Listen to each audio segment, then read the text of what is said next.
Hello, and welcome to the Serrano Show in the New Jersey Post newspaper. My name is Serrano P. Valio, and we're here with Sonia Torres, who's running for the 2nd Ward in Paterson, New Jersey. Now, Sonia, can you tell us why are you the better choice, or the best choice to run for the 2nd Ward? I've lived in the 2nd Ward, the Hillcrest section, for over 20 years. I lived there with my husband, Joey. I have 3 daughters.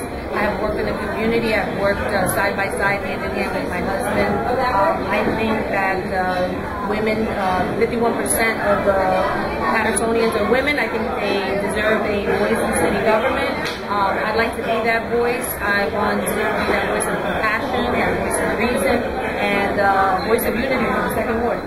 Now, I heard earlier you gave a fiery speech. So can you tell us what was in that speech? Well, I talked to our guests here today about recreation. I talked to them about community and economic development.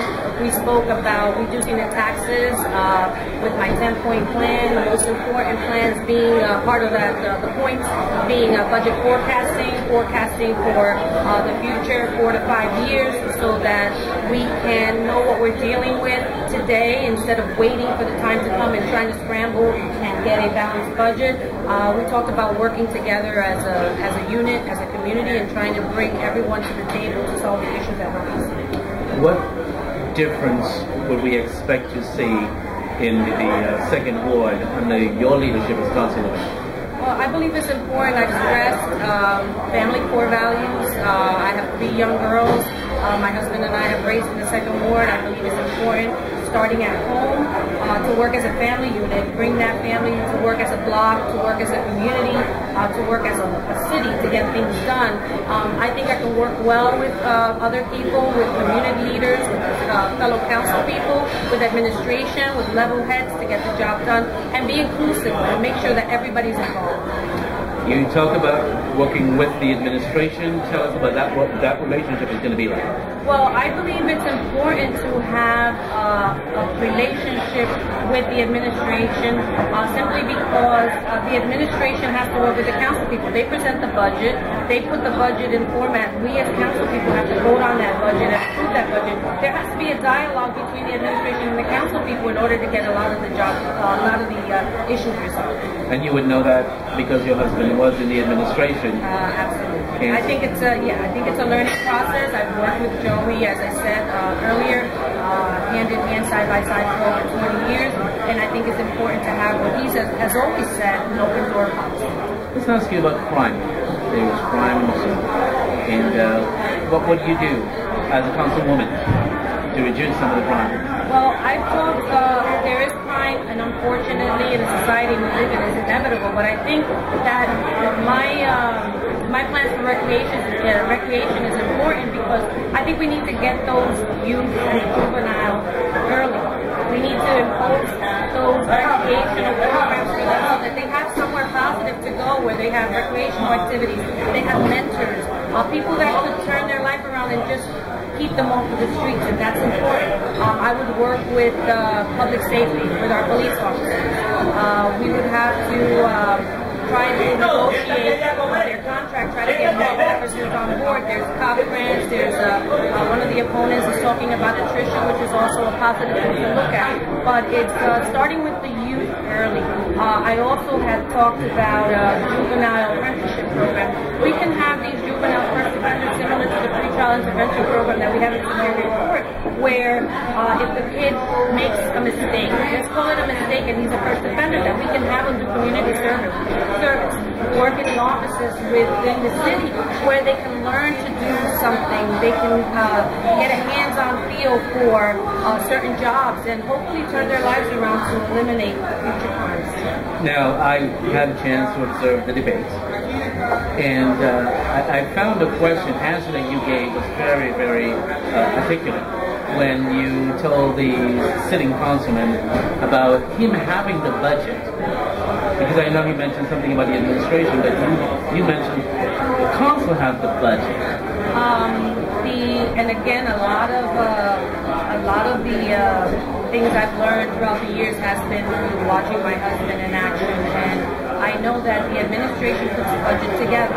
They present it to the city council votes on that budget.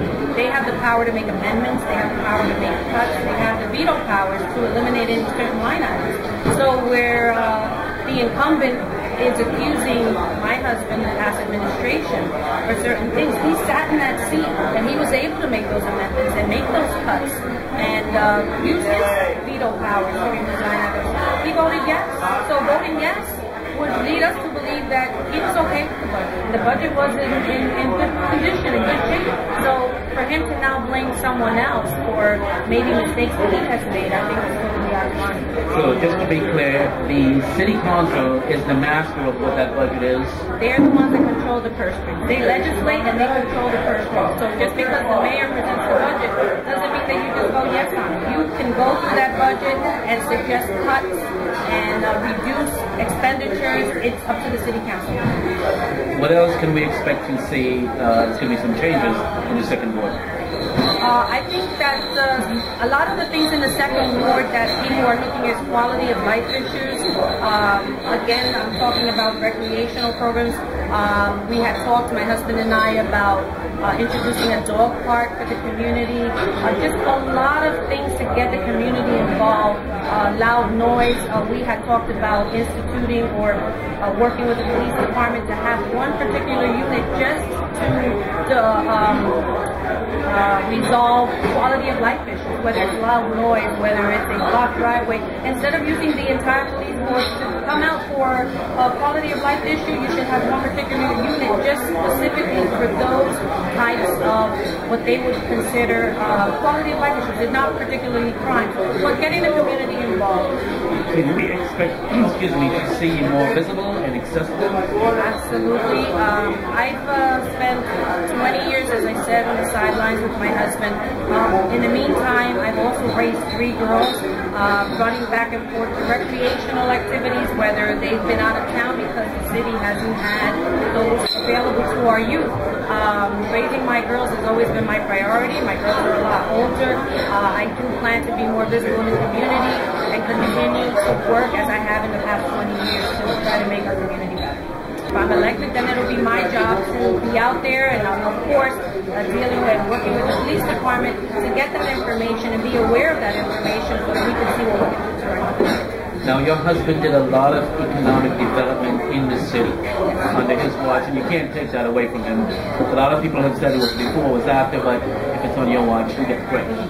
What kind of economic development can we expect to see from you? Well, I think we need to nurture those existing businesses that we have. We have to be more business friendly. We have to work with the people that are investing in our city. That's bringing tax revenues. Working with my husband, I believe there's always room for growth. There's always room for more business streamlining. I said earlier, streamlining those regulatory processes to make it easy for the business community to come into Paterson and want to invest in our city. Now, I want you to close, and I'm going to step away, and I want you to tell your voters in the second ward why you're the choice. Thank you. Like I said earlier, my name is Sonia Torres. I've lived over 20 years in the Hillcrest section of the second ward. I'm a mother, I'm a wife, I'm a community activist. I believe that it's important for you to come out and vote and make a knowledgeable and informative choice. There are 5 candidates running. City council is a job. There are 5 people applying for that job, and you, the registered voters, are hired. On May 8th, it's important to come out and make a difference. Please vote for a voice of reason, a voice of compassion, a voice of unity on election day. Thank you so much, and God bless.